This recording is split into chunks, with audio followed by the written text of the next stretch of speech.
সবাইকে শুভেচ্ছা জানাচ্ছি।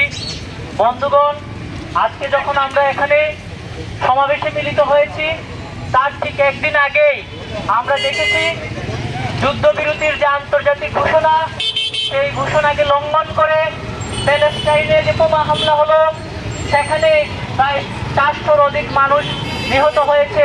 সমাবেশের শুরুতেই আমরা সেই নিহত মানুষদের স্মরণ করছি এবং এই যে যুদ্ধবাজ মার্কিন যুক্তরাষ্ট্র সহ তাদের মদদে যে যুদ্ধ, সেই যুদ্ধের বিরুদ্ধে বিশ্ব বিবেককে ঐক্যবদ্ধ হয়ে লড়াই আহ্বান জানাচ্ছি। বন্ধুগণ, আমরা এই সমাবেশে মিলিত হয়েছি। আপনারা জানেন সামনে রোজার মাস, এই রোজার মাস পরে আর কিছুদিন পরে ঈদ আসবে। আমাদের দেশের শ্রমজীবী মানুষ আরেকটা আতঙ্কের মধ্য দিয়ে যাচ্ছেন। প্রতি বছরই যখন ঈদ আসে তাদেরকে লড়াই করতে হয় তাদের কাজের মজুরির দাবিতে। গার্মেন্টস শ্রমিকরা আমরা দেখি প্রতি ঈদের আগেই তাদের জীবন দিতে হয়, রক্ত দিতে হয়, যে আমাদের বেতন দেন, আমাদের সন্তান, আমাদের পরিবার পরিজন নিয়ে আমরা ঈদ যাপন করব, আমরা ঈদ উদযাপন করব। বন্ধুগণ, এই রকম পরিস্থিতিতে দাঁড়িয়ে আজকে পাম জোট আহ্বান করছে 20 রোজার মধ্যেই গার্মেন্টস শ্রমিকদের পরিপূর্ণ যে বোনাস এবং ঈদের বেতন সেটা দিতে হবে। আমরা দেখেছি বিজিএমইএ তারা ঘোষণা করেছে যে 15 দিনের মজুরি যাতে দেওয়া হয়। আমরা বিজিএমইএ এই ঘোষণাকে ঘৃণা করে প্রত্যাখ্যান করছি এবং আমরা বলতে চাই আজকে বাংলাদেশের রাষ্ট্র ক্ষমতায় যারা বসে আছেন তারা সংস্কারের কথা বলছেন, তারা নয়া রাজনৈতিক বন্দোবস্তের কথা বলছেন। আমরা বলতে চাই আপনারা ক্ষমতায় বসে মজুরের মজুরি যদি না দিতে পারেন, আপনাদের নয়া রাজনৈতিক বন্দোবস্তের মানে নতুন করে মানুষ বুঝবে না। বলে আগে মজুরি দেন, বোনাস দেন, এর মধ্য দিয়ে এই সংস্কারের কার্যক্রম শুরু করেন, এটাই প্রথম সংস্কার হবে। বন্ধুগণ, আমরা বলতে চাই জিনিসপত্রের দাম বাড়ছে, আপনারা তো সিন্ডিকেট ভাঙছেন না। আমরা দেখছি ওই সিন্ডিকেটের দেওয়ার টাকায় আপনারা নতুন দল গড়ে তুলছেন। আপনাদের রাজনৈতিক বন্দোবস্ত কোথায়?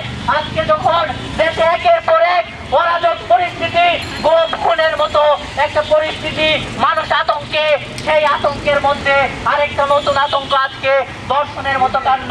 গতকালকে আপনারা দেখেছেন একজন সাংবাদিককে মিলে সারা রাত একজন সাংবাদিককে দর্শন করা হয়েছে।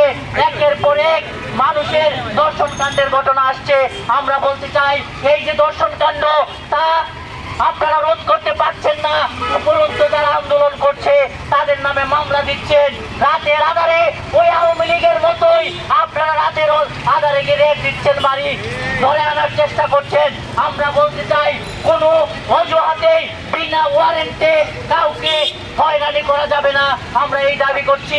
একই সাথে এই যে ব্যর্থ স্বরাষ্ট্রমন্ত্রী, যিনি মানুষের জননিরাপত্তা দিতে ব্যর্থ হচ্ছেন, তার পদত্যাগ দাবি করছি।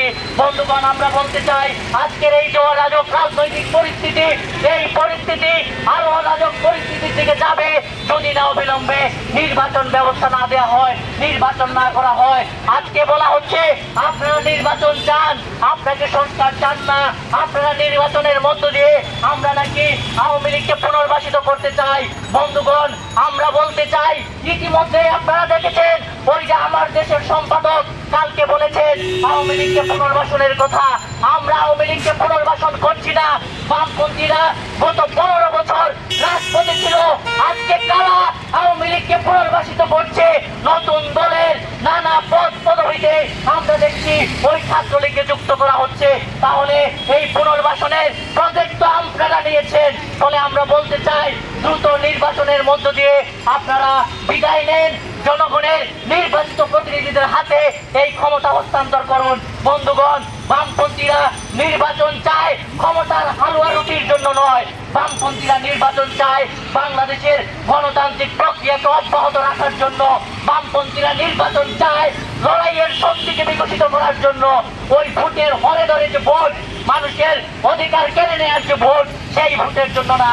ফলে বামপন্থীদের নির্বাচন গণতন্ত্র রক্ষার জন্য, গণতন্ত্রকে সমুন্নত রাখার জন্য। এই দাবিতে আজকে আমরা এখানে দাঁড়িয়েছি। আগামী দিনে আপনারা এই লড়াইতে সামিল হবেন এই আশাবাদ ব্যক্ত করে বাসদ মার্কসবাদী সিলেট জেলার পক্ষ থেকে আমার বক্তব্য শেষ করছি। সবাইকে ধন্যবাদ।